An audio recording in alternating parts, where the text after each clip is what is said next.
concerto is one of the most favorite musical forms. It is where there is a constant dialogue between the soloist and the orchestra. The soloist always takes the main role, usually seen as the main character of the whole show. Besides, it's where the soloist has the chance to impress their virtuosity, technique, musicality in front of the audience. From the Baroque era until nowadays, many composers have composed many concertos for all kinds of instruments. And today I want to count down the top 10 cello concertos of all times. However, this is my top 10 list and there is so much music around there, which is kind of difficult to include everything. So whatever comes in your mind, share your thoughts and put them in the comment section below. Without further ado, let's dive right into it. Alright, coming up at number 10 is a concerto that I have never performed and I really regret it. Considered by some people to be very old-fashioned back at the time, the following concerto is very warm and tuneful. However, it differs from the standard concerto. A standard concerto has, a fast opening, the first movement. Then we have a middle slow movement and usually the third movement is very fast and very virtuosic. Instead, the opening is more expressive, followed by a brisk central. This is the Cello Concerto by William Walton.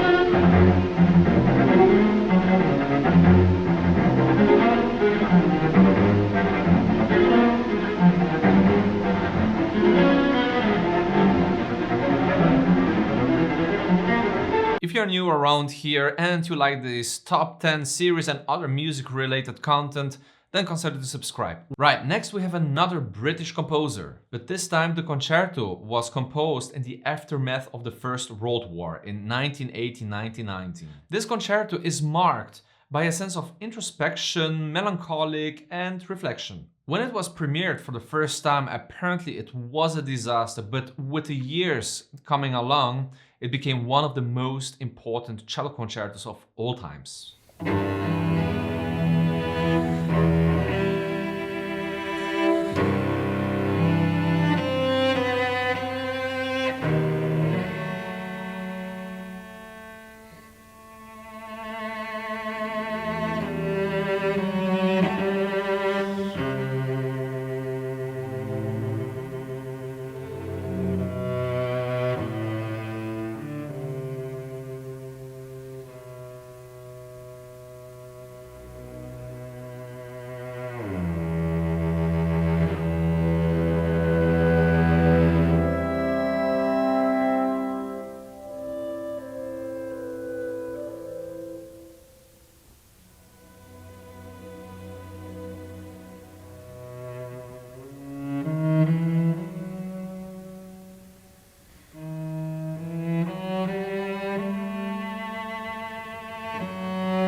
Coming up at number 8 is actually one of the most difficult concertos to play. Because first of all, it's very delicate, it goes in the higher ranges in the cello, which means lots of stress.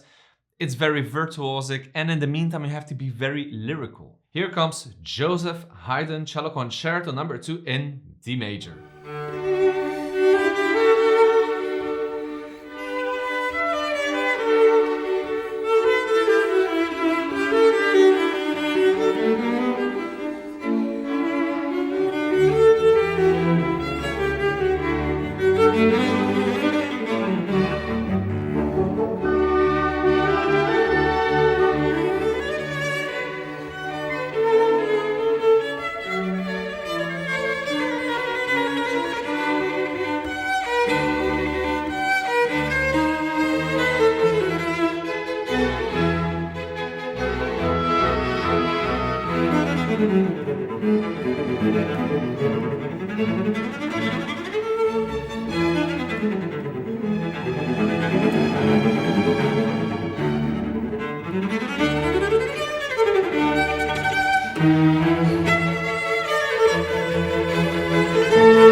Alright, what is coming next is a concerto that I believe is very underrated. Some agree with me, some others disagree.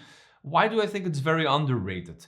Because we see it as a student concerto. You know, when we play it in the conservatory, in the university, you know, to get our diploma and so on. And it's not so much performed, you know, with orchestra around the globe.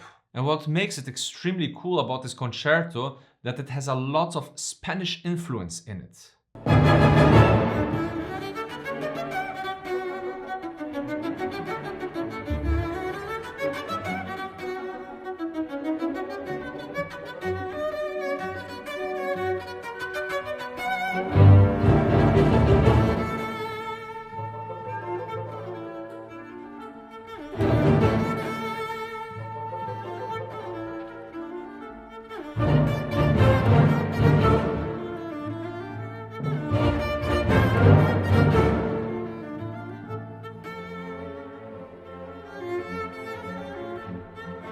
Robert Schumann composed his cello concerto in A minor in just 2 weeks in 1850, during a particularly productive period in his life.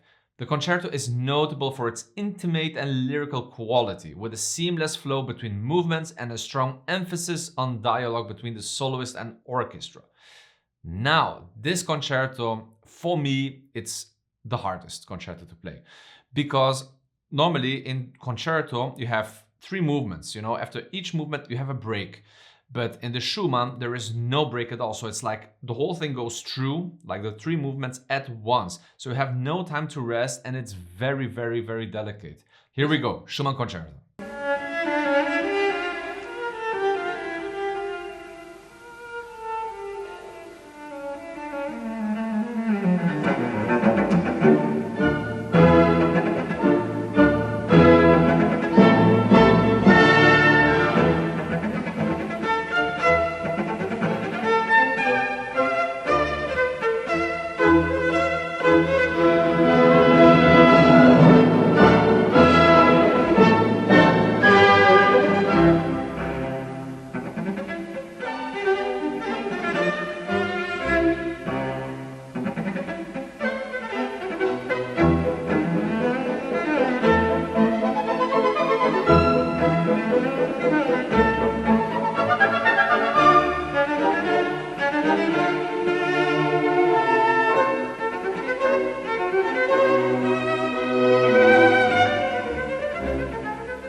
Alright, enough of the Romantic and the Classical era, because I want to travel back to the Baroque era, because in the Baroque era there were many great concertos composed. Not by Johann Sebastian Bach, well, he wrote the cello suites, which is enough for us.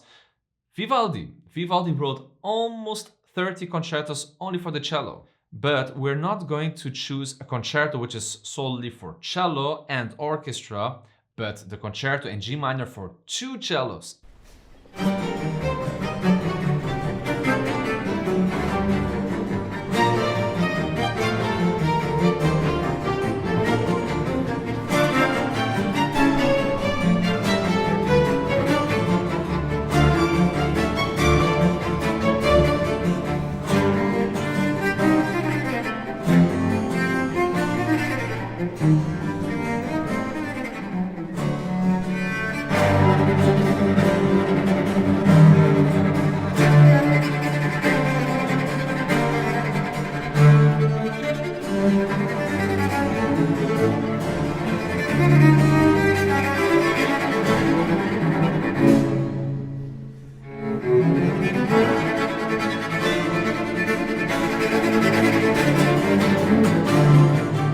So after the Vivaldi, we'll move a little bit further. We'll skip Johann Sebastian Bach, as he did not write any cello concerto, but he summed it, Carl Philipp Emanuel Bach.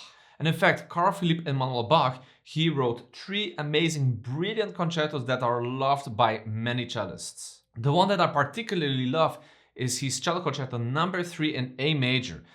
It has such a fresh mood and it's so brilliant, and I don't know, each time I listen to it, it's just, it feels great. Coming up next, Carl Philipp Emanuel Bach Concerto No. 3 in A major.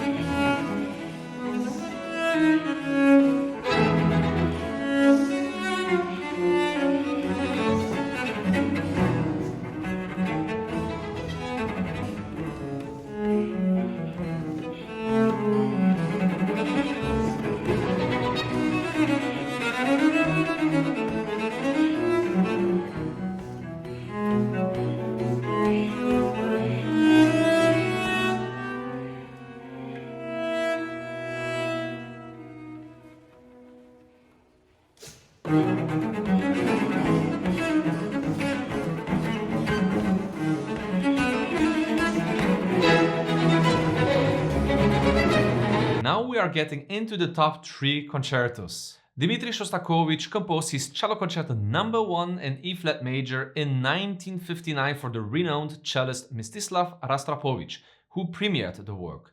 The concerto is very intense and boldly expressive, reflecting Shostakovich's characteristic wit, irony, and deep emotional complexity, and has since become a cornerstone of the 20th century cello repertoire. A very interesting fact, that concerto, Rostropovich, he studied it in 4 days.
As for the first cello concerto, Shostakovich also dedicated his second cello concerto to the great Mstislav Rostropovich. But this concerto is completely different than his first bombastic concerto. It is way somber, it has something darker in it.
Now we arrived at number 1, and I think for many among you is the one and only. Antonin Dvorak composed his cello concerto in B minor during his stay in the United States from 1894 to 1895. It is one of the most important works in the cello repertoire, known for its lyrical beauty and emotional depth. The concerto reflects Dvorak's longing for his homeland and includes a poignant reference to his sister-in-law Josefina, who passed away during its composition. Despite its technical challenges, the concerto is celebrated for its powerful interplay between the solo cello and orchestra.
Of course, there are many more great cello concertos, such as the Prokofiev Sinfonia Concertante, Herbert Cello Concerto No. 2, etc. But as I mentioned before, it would be so difficult, to pack everything in top 10.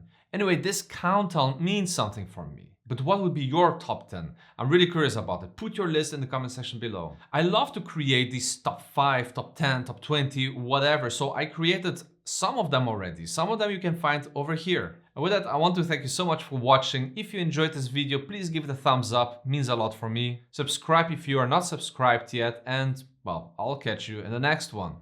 Bye-bye.